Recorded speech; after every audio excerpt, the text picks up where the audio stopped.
नमस्कार। स्वागत है हमारे चैनल सुप्रीम कोर्ट जजमेंट इन हिंदी पर।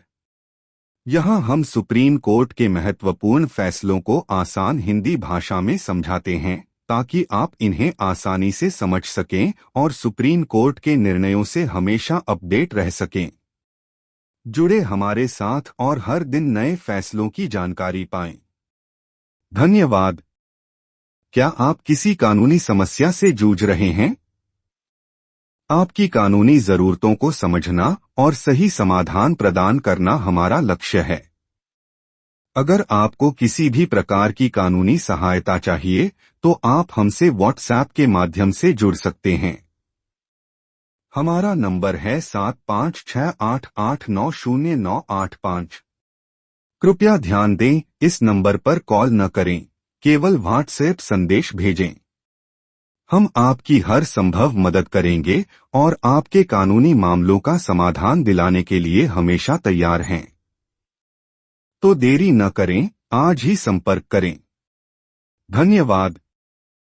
नमस्कार दोस्तों, आज हम बात करेंगे एक बहुत ही महत्वपूर्ण सुप्रीम कोर्ट के फैसले की, जो उन सब के लिए खास है जिन्हें झूठे 498 या डोवरी केस में फंसाया जाता है। तो चलिए बिना देर किए शुरू करते हैं। वीडियो को अंत तक जरूर देखिएगा क्योंकि अंत में हम बताएंगे कि आप इस जजमेंट को अपने केस में कैसे इस्तेमाल कर सकते हैं। Short facts of the case की छोटी कहानी। तो कहानी शुरू होती है 24 मई 2014 को, जब कंप्लेनेंट की शादी चल्ला पूर्णानंदा रेड्डी से होती है। शादी के कुछ महीनों बाद कंप्लेनेंट अपने मायके चली जाती है, फिर थोड़े समय बाद वापस आती है और ये सिलसिला चलता रहता है। आखिरकार पति ने उसके खिलाफ कॉन्जुगल राइट्स की बहाली का केस डाला, लेकिन बीच में समझौता हो गया। समझौते के बाद भी कंप्लेनेंट यूएसए चली जाती है बिना पति या परिवार को बताए। इसके बाद पति ने तलाक का मुकदमा दायर कर दिया और इसी के जवाब में कंप्लेनेंट ने फिर से 2016 में एफआईआर कर दी, इस बार पूरे ससुराल पक्ष के खिलाफ। यहां हमारे 3 अपेलेंट्स यानी पति के रिश्तेदार, जो हैदराबाद में रहते थे, को भी फंसा दिया गया था। Charges and sections applied. कौन कौन से आरोप और सेक्शन लगे? एफआईआर में मुख्यतः इन धाराओं का जिक्र था। धारा 498 आईपीसी, पत्नी पर क्रूरता करना। डाउरी प्रोहिबिशन एक्ट 1961 की धारा 4, दहेज मांगना। और पति के खिलाफ अलग से आईटी एक्ट की धारा 66C, पहचान की चोरी का मामला। लेकिन खास बात ये थी, अपेलेंट्स के खिलाफ कोई ठोस आरोप नहीं था, बस सामान्य बातें। Main issue before supreme court के सामने मुख्य सवाल। सुप्रीम कोर्ट के सामने सवाल था कि क्या ऐसे दूर के रिश्तेदारों के खिलाफ मुकदमा चल सकता है जिनके खिलाफ कोई ठोस आरोप नहीं है?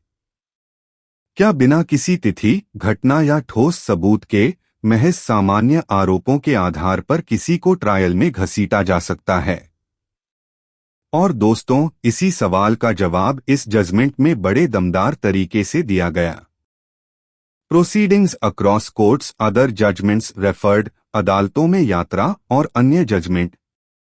तो सबसे पहले अपेलेंट्स ने हाई कोर्ट में सेक्शन 482 CRPC के तहत याचिका डाली थी कि इनके खिलाफ केस खत्म किया जाए। लेकिन हाई कोर्ट ने कहा, आरोप हैं, ट्रायल होना चाहिए, इसलिए याचिका खारिज कर दी गई। इसके बाद अपेलेंट्स पहुंचे सुप्रीम कोर्ट। यहां सुप्रीम कोर्ट ने कई पुराने फैसलों पर भरोसा किया, जैसे गीता मेहरोत्रा बनाम state of UP, Dara Lakshmi Narayana बनाम स्टेट ऑफ तेलंगाना, प्रीति गुप्ता बनाम स्टेट ऑफ झारखंड और भजन लाल का केस।